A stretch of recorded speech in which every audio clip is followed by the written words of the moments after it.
Merhaba dostlar. Bir yeni bölümde daha karşınızdayım. Joseph, you can't go to sleep feeling like this. I'm sorry for everything, and I know you need space, but I'm here for you.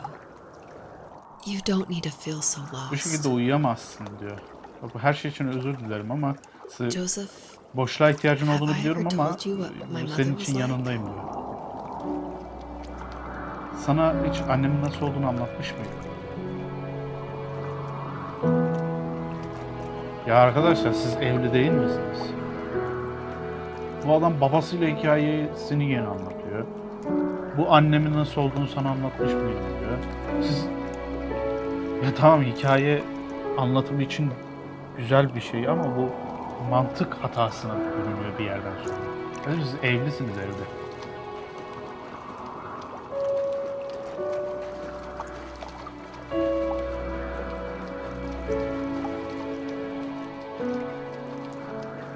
Koşturmuyorum, yavaş ilerliyorum çünkü görüntü çok hoş.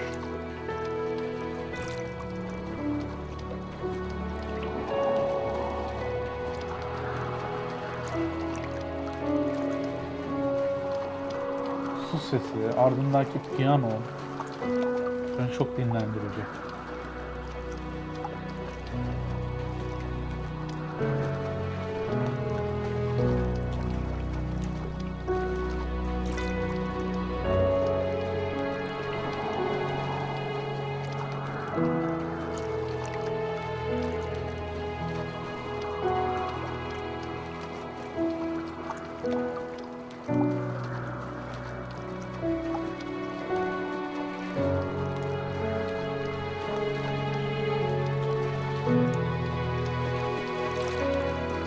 Ceylan kaçtı. Bekledi gitti. you know what it's like not to have a mom at home. And you know how hard that made my childhood. What helped me was watching the birds in the morning before the school bus came. I thought that my mother was one of those birds, and it made me want to be free like her. My mom taught me how to fold origami cranes while she was in the hospital. So I told myself I would fold one every day until I could fly myself. O kadının da annesi çok küçük yaşta herhalde ölmüş. Ona origami sanatını öğretmiş. O kuşlara bakardı diyor. Annemin gözleri olacağını bunu hayal ediyor.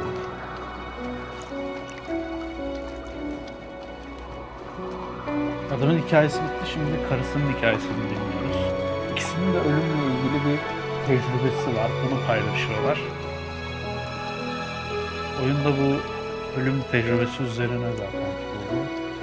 Journey, yani bir seyahat bu zaten. Hayat bir seyahat değil mi?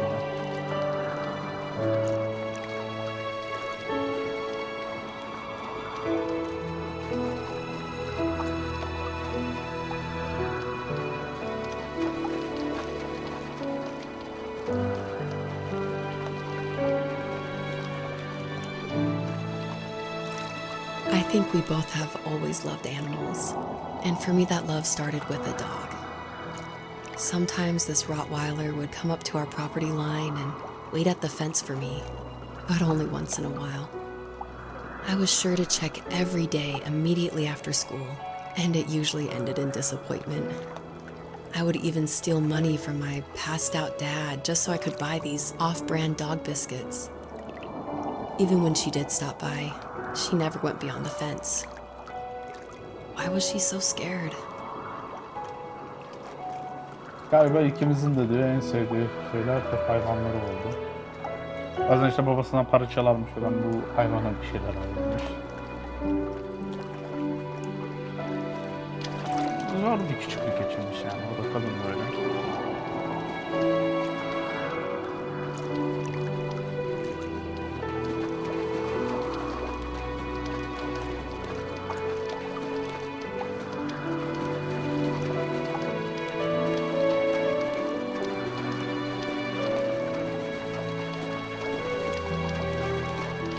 Yine kaçtı.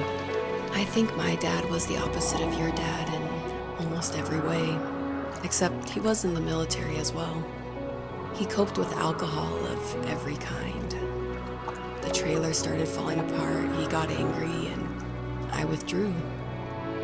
More and more I became the weird, quiet kid who made lots of origami birds and carried dog biscuits around.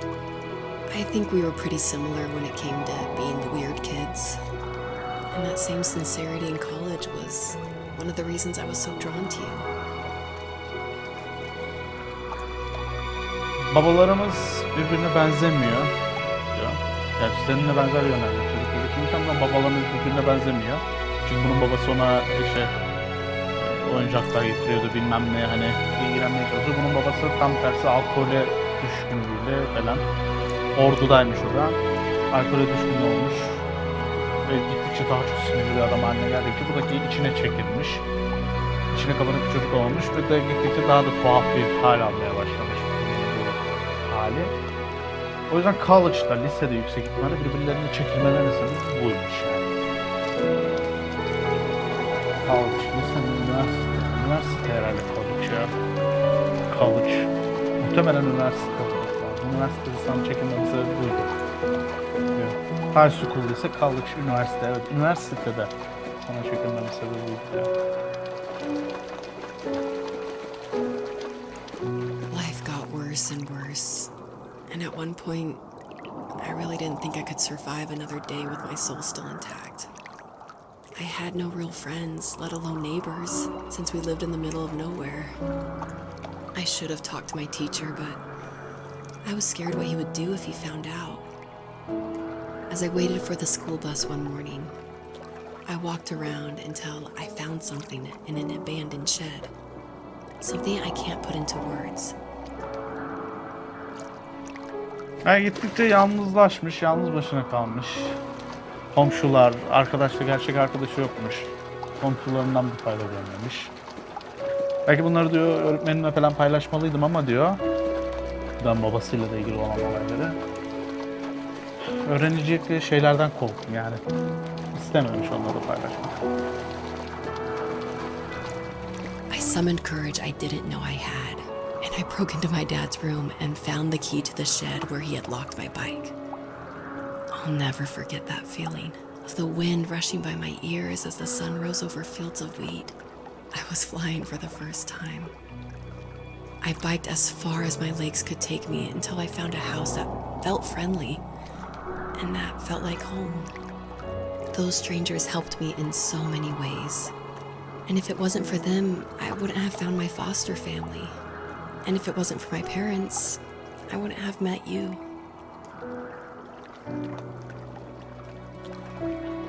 Shed bulmuş. O shed'in içerisinde bisikletini kilitli halde bulmuş. Bu hissiyat onu çok yaralamış. Bundan kurtulamamış falan.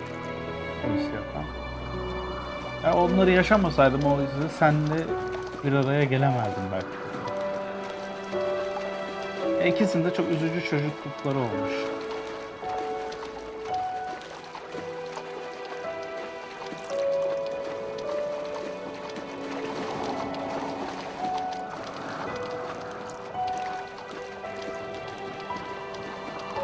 You have strength, Joseph, and you're not as alone as you think.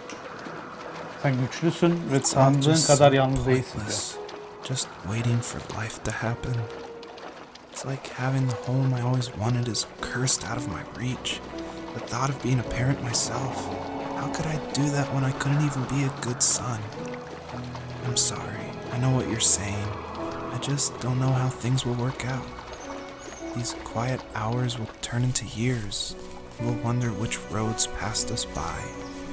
Then we'll forge a new road together. Besides, I discovered for myself that one fateful morning where any hopeful road leads to. There may be thorns and mist, but it always leads to the same thing. And what's that? Family. I'm so glad that you're part of my family, Rachel. And I'm glad you're part of mine. Adam dedi ki, dediğin şeyleri anlıyorum ama dedi, iyi bir çocuk olmak ve iyi bir ebeveyn nasıl olacağım, bunları nasıl yapabileceğim, hani şey yapacağım. Kadın da dedi ki, biz bunu aşmanın bir yoluna sahibiz. dedi. O da nedir dedi. Biz bir aileyiz. İyi ki benimlesin dedi Rachel. O da sen de iyi ki benimlesin Joseph. Merhaba. Ne kadar şirin bir şeysin sen böyle.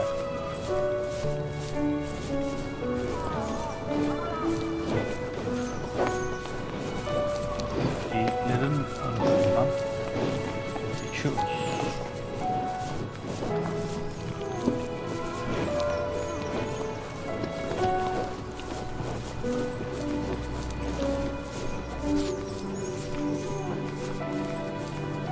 Karılardan boğuk bir ses geliyor. O sese doğru gidiyoruz herhalde biz şu an.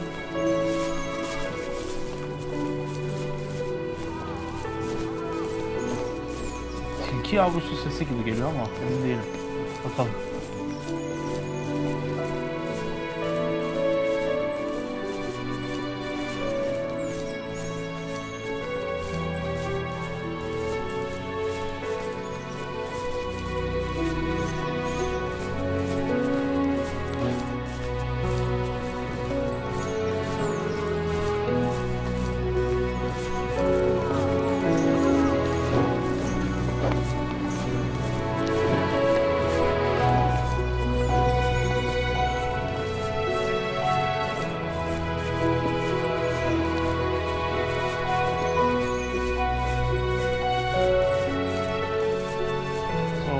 Yere doğru, ilk ağaca doğru bayağı yaklaştık diyebilirim.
Sonuna geldik.